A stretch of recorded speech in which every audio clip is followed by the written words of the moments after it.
Welcome back to the Eat, Drink, Explore radio network. Here now is your fabulous host, Mr. Randall White. Welcome back, everyone. Great to have you with us. 9:33 the time here on this Sunday morning. And I was looking through. Well, first off, I got a note from my cousin who said, hey, you need to start looking for these shorebirds. They're not typically in your neck of the woods, and it's really rare. And so I thought, okay. And I sort of put it aside. But then I was looking, and I saw it pop up in the LA Times and a couple of other places.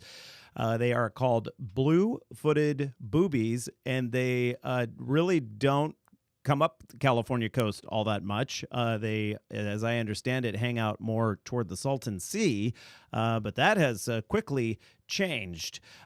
That is our story right now, but before I get to that, I need to let you know that this portion of Eat, Drink, Explore Radio is brought to you by Luna Red Restaurant, just off Mission Plaza in downtown San Luis Obispo.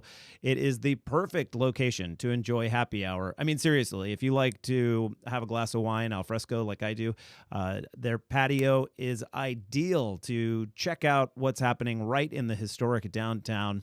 $5 for really great wines and beers, and their well cocktails are always incredibly well done, no pun intended. Sunday through Wednesday, 3 to 6 p.m., and Thursday, their happy hour is all day long, and that's downtown San Luis Obispo's Farmers Market night. So start off there and then head to the market.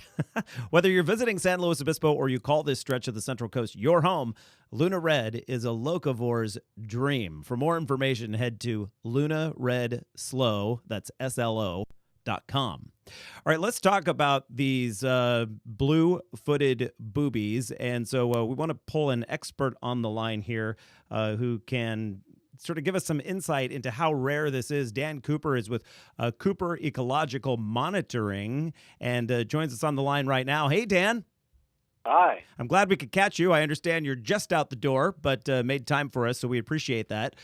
So these birds they're beautiful birds. They look somewhat like, how would I describe that? A pelican, maybe?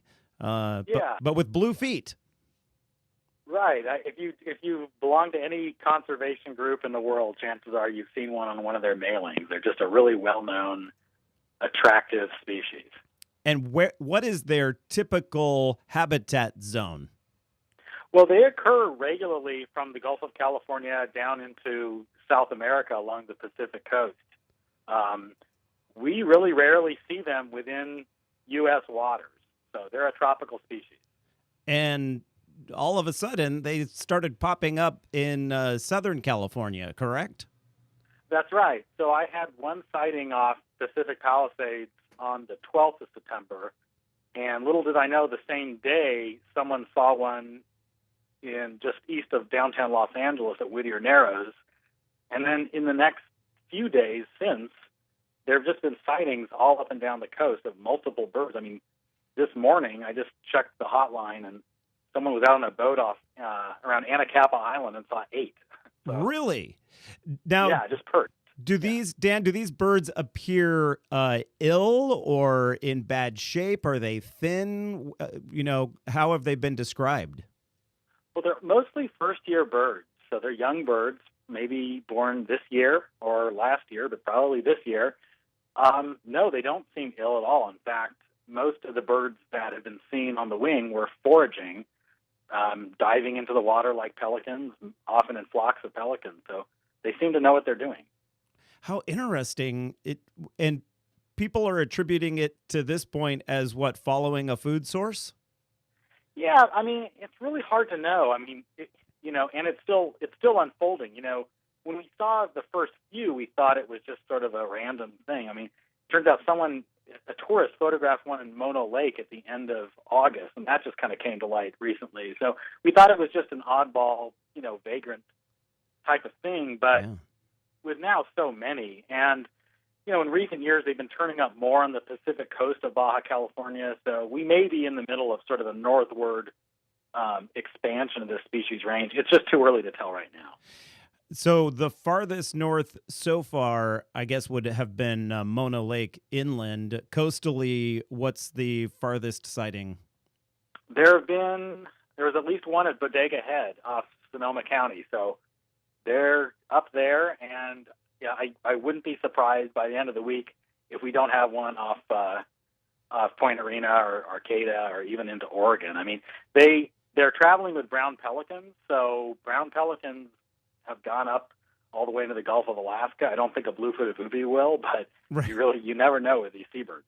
How strange that they would typically live in a tropical climate and then all of a sudden have this urge to travel up the California coast. Like you said, most of them juveniles.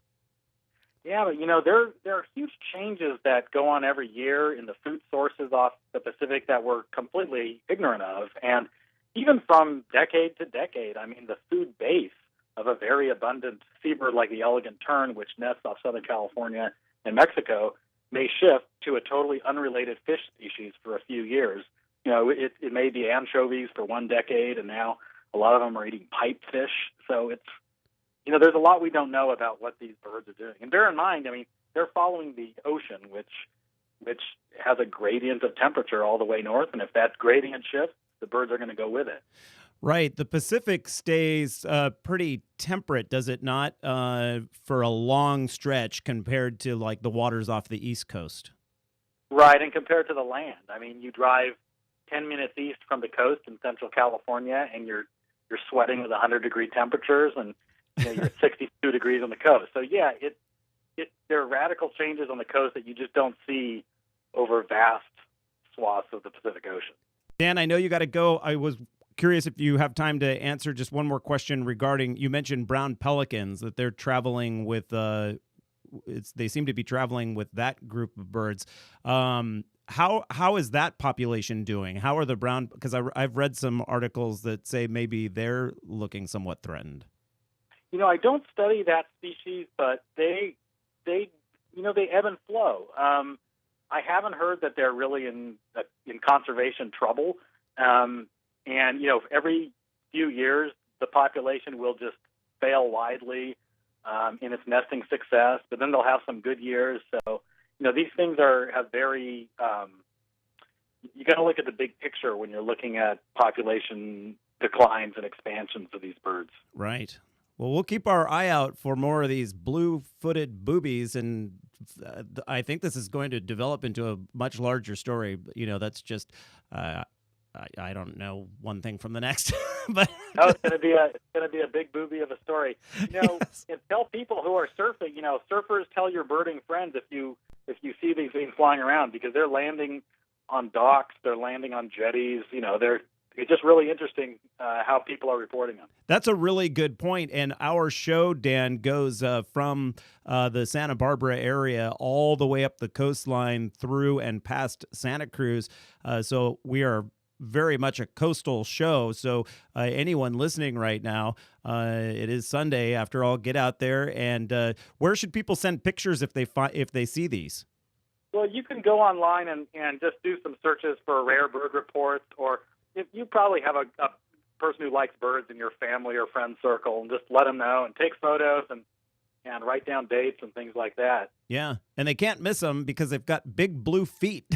I mean, they're like, you don't see that very often. So if you see a bird with blue feet, you probably have spotted a blue-footed booby, as they're called.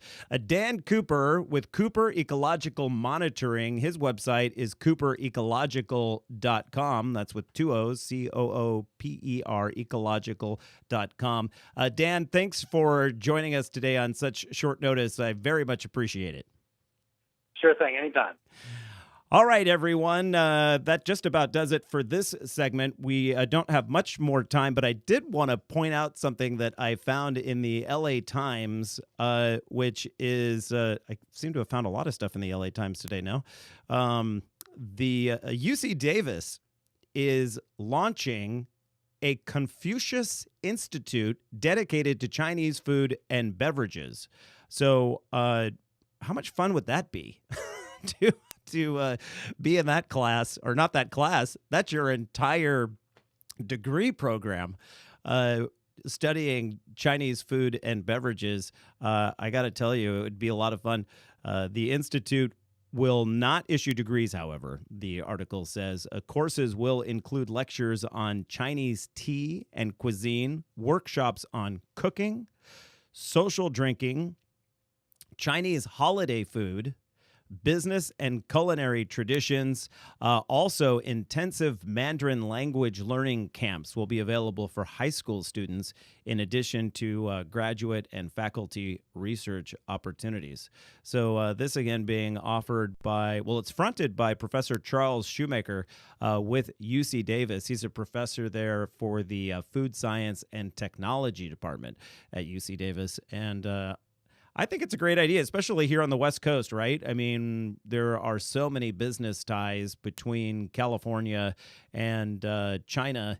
It only makes sense, really, that our universities would start to focus somewhat on this level to, to loop in some of the cultural side, not just the business aspects, although they do address business on here, but some of the cultural stuff so that, we don't make those faux pas and those sorts of things that can happen along the way. All right, everyone, you are listening to the Eat, Drink, Explore Radio Network. I'm your host, Randall White, and when we come back after the break, we will talk more things: food, wine, travel, beverages, all that sort of stuff. If you want to see these segments online, you can do so. Check out our video simulcast at eatdrinkexplore.com. We're back in just a moment.